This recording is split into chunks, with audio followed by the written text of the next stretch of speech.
it is by nature a most remarkable organ, you might say.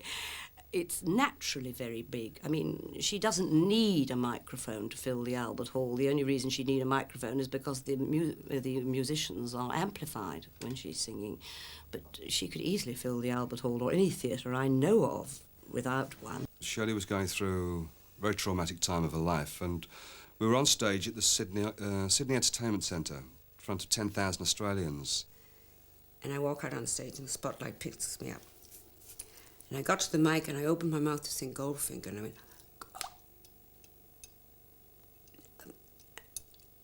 it was terrifying. Looks at me and I said, what's wrong? She said, my voice, I'd lost my voice. So I took her off stage, took her into the dressing room. She's very, very distressed. I just could not move. I went into shock. And a doctor came from the audience and he was sending for, does anybody, can you get some lemon and honey? And I drink this. And then after 3 minutes, mind you, the audience is still waiting out there, you know, tried, This went on for half an hour and 40 minutes. And in the end, they had to tell the audience that I was too sick to go on.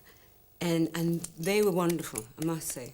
They felt so sorry, and Michael had to do the announcement, you know. And to my great surprise, the whole audience applauded.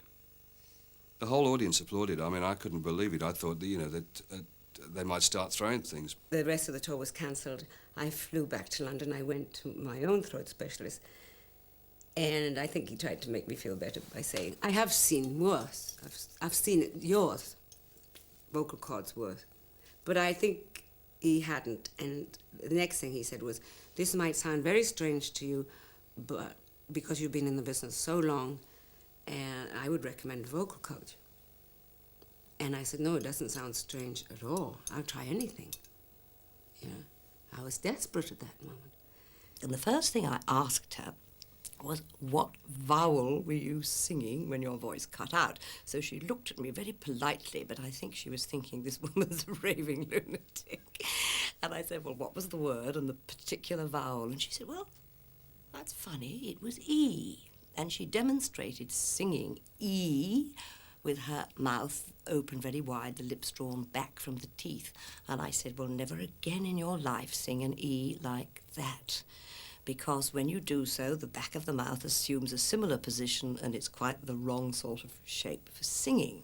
She put me through, you know, the vocals, and some days they were very difficult and little tantrums, you know, but she had such patience, and she nursed me through, and this was on and off for about a year.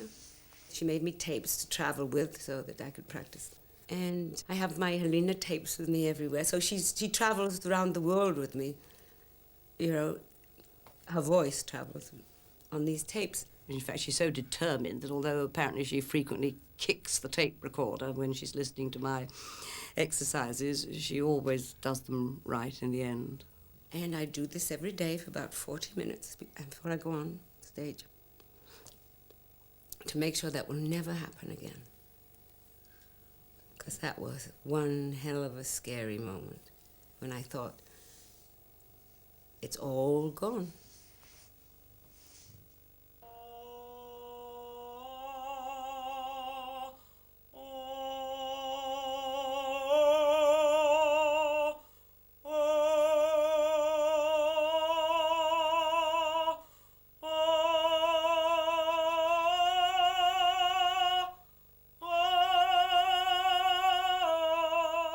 I think about retiring every day of my life, especially when I get nervous and I'm standing in the wings waiting to go on, and I say, what am I doing here?